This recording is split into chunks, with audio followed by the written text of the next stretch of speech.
સંધાન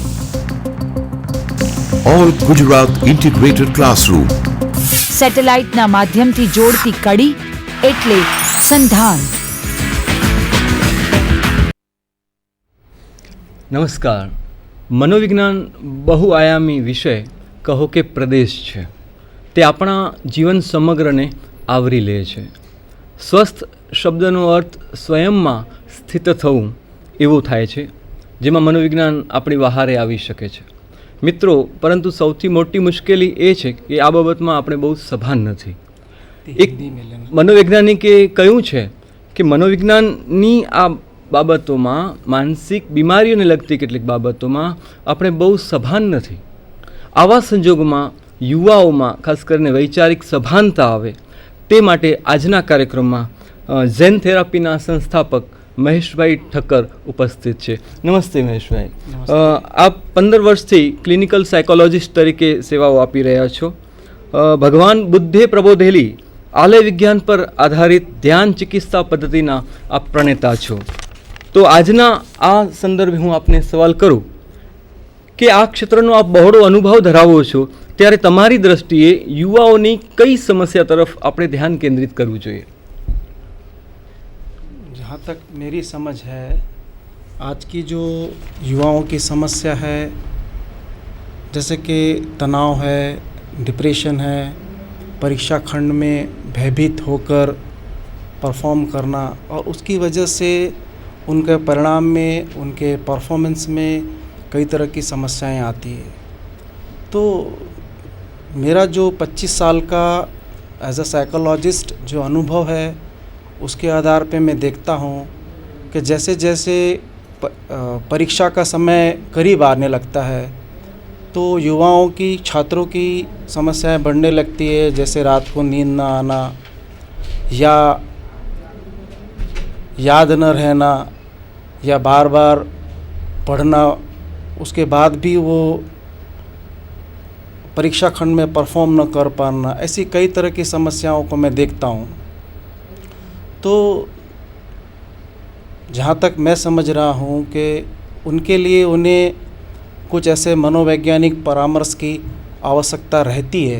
पर जो हमारी भारतीय समाज की एक समझ है कि मनोविज्ञान एक ऐसा विषय है कि जिसके लिए हम बिल्कुल जो मानसिक विकृत हैं या जो पागल हैं उनके लिए ही मनोवैज्ञानिक परामर्श की आवश्यकता होती है.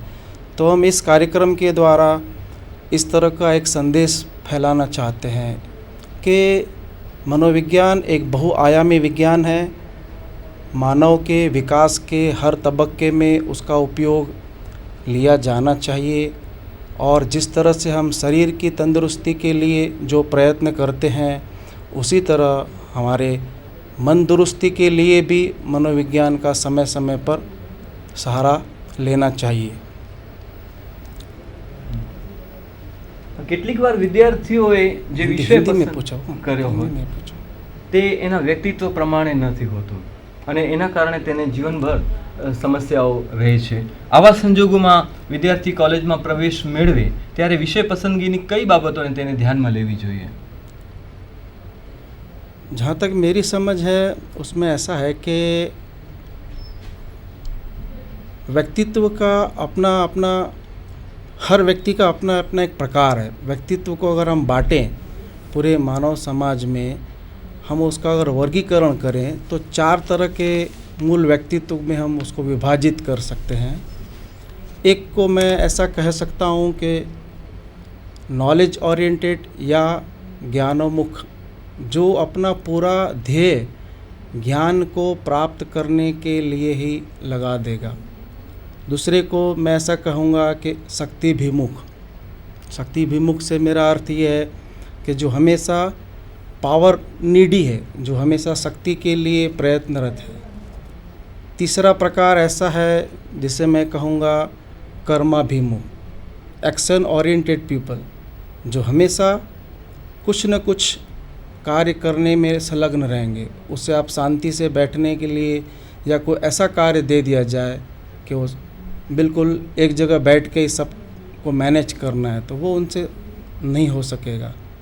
चौथा व्यक्ति तो ऐसा है जो बिल्कुल धनाभिमुख है, मनी ओरिएंटेड पीपल, जो किसी भी तरीके से धन को ही लक्ष्य बनाकर या व्यापार में वो बड़ी आसानी से या व्यापार से संबंधित या उद्योग से संबंधित अपनी एक मौलिक सूझबूझ रखते हैं। तो जब भी हम अपने कैरियर को पसंद करने के लिए उस तबक्के से गुजरते हैं, तो मेरी समझ ऐसी है कि अपनी जो भी मौलिक भीतर की जो भी हमारा गुण है उसको देखते हुए, उसे नज़र रखते हुए या उसको पूरी तरह से समझ कर ही अपने कैरियर या अपने आगे की स्टडी या एजुकेशन को पसंद करना चाहिए, जिससे कि लाइफ टाइम आप जो कुछ भी कर रहे हो उससे आपको जो भी काम कर रहे हो उससे एक जॉब सेटिस्फैक्शन मिलता है। नहीं तो वो फिर आगे बढ़कर क्या है कि वो कई तरह की तनाव या हताशा का शिकार होना पड़ता है। नहीं तो विद्यार्थी को कैसे पता चलेगा कि वो किस फील्ड में जाने के योग्य है? हाँ, उनके लिए क्या है कि कुछ ऐसे छोटे छोटे टेस्ट भी होते हैं। आज हर शहरों में, मैं समझता हूँ गुजरात के हर छोटे बड़े शहरों में मनोवैज्ञानिक आपको आसानी से उपलब्ध हैं। तो ऐसे कई छोटे छोटे मनोवैज्ञानिक टेस्ट होते हैं जो आपके व्यक्तित्व को परखने के लिए, पहचानने के लिए ऐसे साइको टेस्ट से गुजरना चाहिए। तो मैं किस तरह से वो टेस्ट लिया जाता है वो तो पूरा आपको इस प्रोग्राम में ब्यौरा नहीं दे पाऊँगा, लेकिन इतनी मेरी ज़रूर आपको सलाह रहेगी कि जब भी हम एक ऐसे मोड़ पे हैं कि जहाँ अब हमें अपने कैरियर की पसंदगी करनी है, तब एक मनोवैज्ञानिक परामर्श लेकर अपने आगे की स्टडी को पसंद करना चाहिए या किस विषय में आप आगे बढ़ना चाहते हो वो तय करना चाहिए। ऐसा कहा जाता है कि बहिर्मुखी और अंतर्मुखी दो प्रकार के विभाजन मोटे तौर पे हम कर सकते हैं, तो उसके बारे में आप कुछ कहेंगे? हाँ, जैसे उदाहरण से हम ऐसा देख सकते हैं कि जो मान लो कि कोई बहिर्मुखी प्रतिभा का व्यक्तित्व है, अगर वो कोई ऐसे विषय के साथ कार्य कर रहा है, मान लो कि कोई रिसर्च है, कोई भी इलेक्ट्रॉनिक रिसर्च है या कोई बायोकेमिकल रिसर्च के फील्ड को वो पसंद कर लेता है, तो मैंने अपने इस प्रैक्टिस के दौरान देखा है कि बहिर्मुखी व्यक्तित्व जब भी कोई अंतर्मुखी से संबंधित कार्य में संलग्न होता है तो या तो उसमें वो सफलता नहीं पाता है, और मान लो कि किसी तरीके से वो उस कार्य में सफल हो भी जाता है तो वो जीवन में सफल नहीं होता है। उन्हें एक भीतर से जो कार्य करने का आनंद आना चाहिए वो नहीं आ पाता। तो मैं बार बार एक ही सलाह दूंगा कि अपने व्यक्तित्व के अनुकूल ही कार्य को पसंद करना है। हाँ, अपने परीक्षा खंड की अभी जो बात करी स्ट्रेस की, तो मेरे कुछ विद्यार्थियों की एक समस्या ये भी रही है कि परीक्षा हॉल में जाने के बाद आधे घंटे तक उनको कुछ याद नहीं रहता, वो सब भूल जाते हैं। उसके पीछे क्या वजह है? कुछ विद्यार्थियों ने तो ये भी कहा है कि उनकी नींद में कुछ गड़बड़ हो जाती है और कुछ विद्यार्थियों को तो हॉस्पिटलाइज भी करना पड़ा है। तो इस सारी समस्याओं के पीछे क्या वजह है? वजह तो एक ही होती है कि तनाव। आज की जो जीवन शैली है वही इतनी तनावपूर्ण है। मैं जैसे अपने मेरे यहाँ पेशेंट्स आते हैं मेरे पास ट्रीटमेंट लेने, तो मैं उन्हें मेरा अपना बनाया हुआ एक स्लोगन उसे सुनाता हूँ कि तनाव अनिवार्य अनिष्ट है। देखो, आज की ज़िंदगी ऐसी है कि तनाव अनिवार्य भी है, बिना तनाव के आप जीवन में आगे भी नहीं बढ़ पाओगे। लेकिन उसके लिए हमें कुछ ऐसी मनोवैज्ञानिक मैं कहूँगा या कुछ योग की ऐसी टेक्निक्स है जो हमें समय समय पर ऐसे कई शिविरें लगती हैं भारत में जगह जगह पे। तो ऐसी कई ध्यान शिविर है, कई रिलैक्सेशन टेक्निक्स है, उसे हमें सीखना चाहिए। आज होता क्या है कि हम भाग ही रहे हैं, भागते ही जा रहे हैं। और हर स्टूडेंट्स का, हर विद्यार्थी का जो लक्ष्य है वो कहीं उनकी जो भी कैपेसिटी है, उनकी जो शरीर और मन की क्षमता है, उनसे वो अधिक ऊंचे लक्ष्य को बना के वो चल रहे हैं। और समाज की कुछ ऐसी स्थिति है आज कि पेरेंट्स भी उस लक्ष्य को पूरा करने के लिए एक प्रेशर देते हैं। जहाँ जिस संस्था में वो पढ़ रहा है वो भी ऊंचे लक्ष्य या मेरिट को प्राप्त करने के लिए वो उन्हें एक प्रेशर देते रहते हैं। तो ये कहीं एक जो कॉम्पिटिटिव एजुकेशन सिस्टम है, ये कॉम्पिटिटिव एजुकेशन सिस्टम के कारण जो भी आप कह रहे हैं कि फियर है, फोबिया है, हताशा है या इंसोमेनिया है, वो स्टूडेंट्स में देखने मिलती है।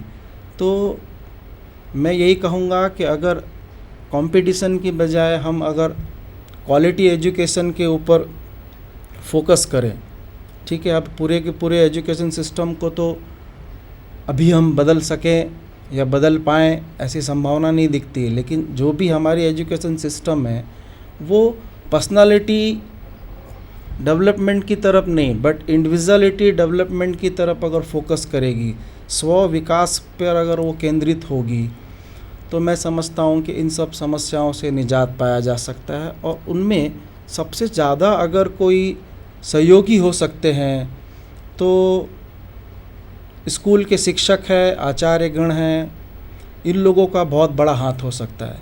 अगर हम ऐसा कुछ प्रयत्न करें कि जो भी शिक्षा या शिक्षण जगत से जुड़े हुए हैं उन्हें कुछ मनोवैज्ञानिक स्ट्रेस से रिलैक्सेशन की तरफ, मतलब तनाव से विश्राम तक की तरफ जाने के लिए कुछ ऐसे ठोस कार्य हम कर पाएँ, तो मैं समझता हूँ कि इन सब समस्याओं को बड़ी आसानी से निपटा जा सकता है। आपने कंपटीशन की बात करी, लेकिन आज हर जगह पे मेरिट देखा जाता है, तो उस सूरत में अगर विद्यार्थी ये नहीं सोचेगा तो वो पीछे नहीं रह जाएगा। नहीं, बात ऐसी है दोस्त के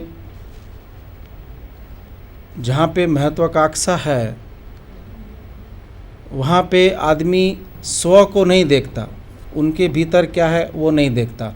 मैं आपसे ये कह रहा हूँ कि अगर जो इंडिविजुअलिटी की बात है,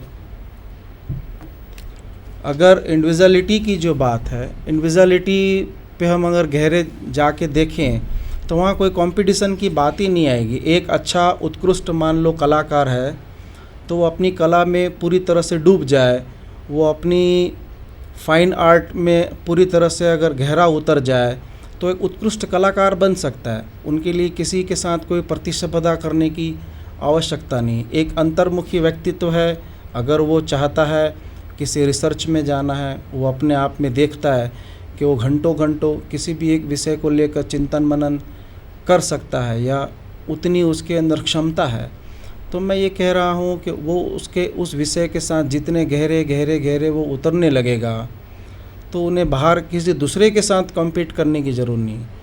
कंपटीशन का प्रश्न कहाँ आता है कि जब आप अपनी मौलिकता को छोड़कर दूसरे किसी के साथ अपने को देख रहे हो।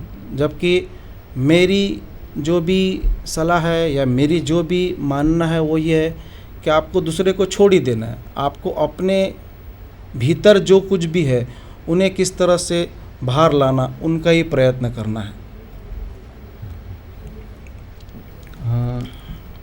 आजकल काफ़ी सारे विद्यार्थी तनाव का सामना कर रहे हैं, उसके पीछे क्या वजह है? तनाव का तो कारण यही मैं कहूँगा कि सही विषय पसंद न करना, बार बार एक ही बात आएगी कि गलत विषय पसंद कर लेने से, और हमारी जो जीवन शैली है वो भी कभी कभी इसमें हमारे को तनाव में, जैसे मैंने अभी थोड़ी देर पहले ही कहा कि तनाव अनिवार्य अनिष्ट है। हमारी जीवन शैली कुछ ऐसी है, हमें सीखना ये है कि तनावपूर्ण जीवन तो है, अब हमें विश्राम की कला किस तरह से सीखी जाए उस पर ज़्यादा फोकस देना होगा। तो उसके लिए बहुत से तरीके हैं, जैसे योग निद्रा है। तो आज हर एक छोटे छोटे गांव में भी जो एक योग का जानकार है वो आपको योग निद्रा के बारे में जानकारी दे सकता है, योग निद्रा करवा सकता है। और मेरी जो एक समझ ये है कि जो सिखावन की कला, जो लर्निंग सीखने की जो कला है, उसमें सबसे जो महत्वपूर्ण बात होती है मन का खुला होना, रिसेप्टिव होना। ये रिसेप्टिविटी आप में तभी आ पाएगी जब आप कोई इस तरह की रिलैक्सेशन या विश्राम की कला से गुजरते हो। बच्चा जब पढ़ रहा है या उसे जब पढ़ाया जा रहा है तब वो पूरी तरह से फोकस नहीं हो पा रहा है, इसीलिए जो भी उसे बताया जा रहा है या सिखाया जा रहा है उस समय उसका जो माइंड है वो 10 तरह के विषयों पर विभाजित है। इस विभाजन के कारण जो उन्हें समझाया जा रहा है उस समय वो उनके अंतर्मन तक पहुंच ही नहीं पाता, और जब परीक्षा खंड में उसे वो परफॉर्म करना होता है तब वो याद नहीं कर पाता। तो ये जो आप प्रश्न कर रहे हैं कि तनाव क्यों खड़ा होता है, तनाव खड़ा होने का मूल कारण ही यही है कि जब भी कुछ भी सिखाया जा रहा है तब वो पूर्ण रूप से एकाग्र नहीं है, और एकाग्रता तभी आएगी जब व्यक्ति पूरी तरह से फोकस हो रहा है, खुला हो रहा है या ग्राह्यशील अवस्था में जा रहा है। तो ग्राह्यशील अवस्था में कैसे ले जाया जाए, उनकी पूरी मनोवैज्ञानिक कुछ प्रक्रियाएं होती है, उसके लिए अवेयरनेस को हमें लाना पड़ेगा।